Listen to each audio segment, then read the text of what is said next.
Q&A music.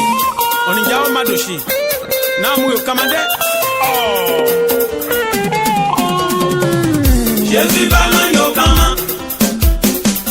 Jésus bana nyokama, mise ona nyokama, mise ona nyokama, mise ona nyokama o. Jésus bana nyokama, mise ona nyokama de. Jésus bana nyokama na mise ona nyokama. Jésus bana nyokama, kama ngakende wa ei. Jésus bana nyokama, kebla mumbe susia bien. Bifa kwe kuponu. Bekumbe susi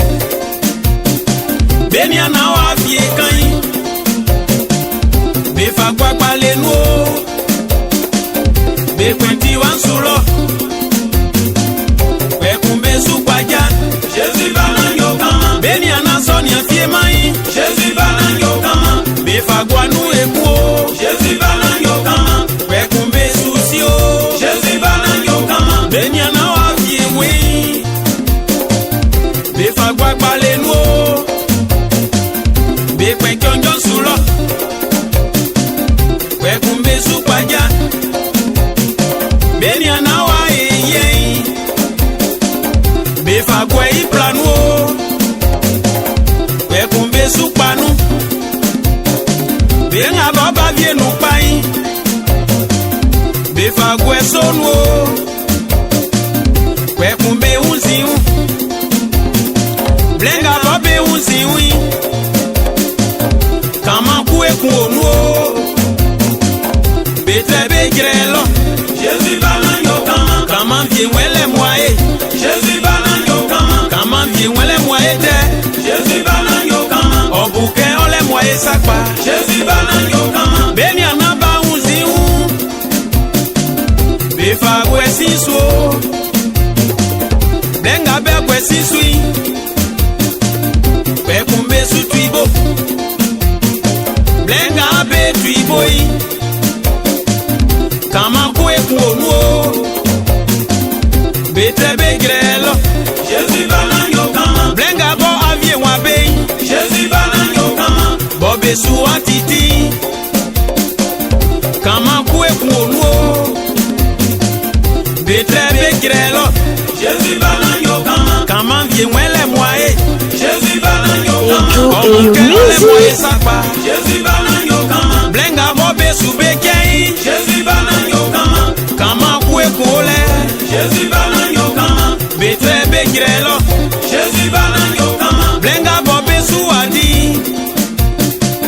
Bafatro magwaso Kwa eke okamanu Kama kwe kule Betre begrelo Jésus bana nyokama Blenga bobe subedi Jésus bana nyokama Wabe fa kondo mai Kama kwe kuosuo Betre begrelo Blenga boa faule nwanu Kwa eke okpi sekan Kama kwe kulo Betre wamiasu Jésus bana nyokama Kwe kuwayi wayi Jésus bana nyokama Kama mvye mwele mwae Jésus bana nyokama Kama mvye mwele mwae te Jésus bana nyokama Obuke ole mwae sakpa Jésus bana nyokama Jésus bana nyokama Mijamwe eli Yaso Blaise sur Jésus Patrice Solobo Kitaï Songe belo monsieur Kofi Nae kama Président Jacques Nae kama mioi Enga boye gwawa Jésus bana nyokama Ole manu pasteur o Jésus bana nyokama Ole manu prédicateur Jésus bana nyokama Ole manu dirigeant Jésus bana nyokama Ole nu duesro fue o Ole manu prophète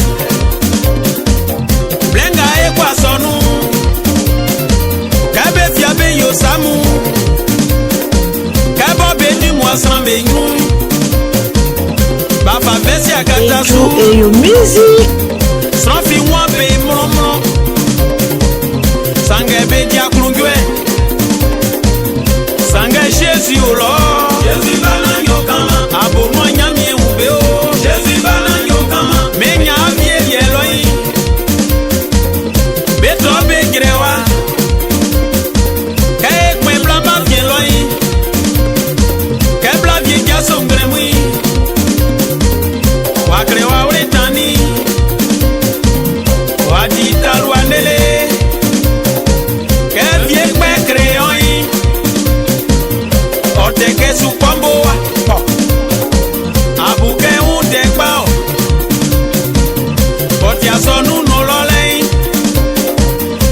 fia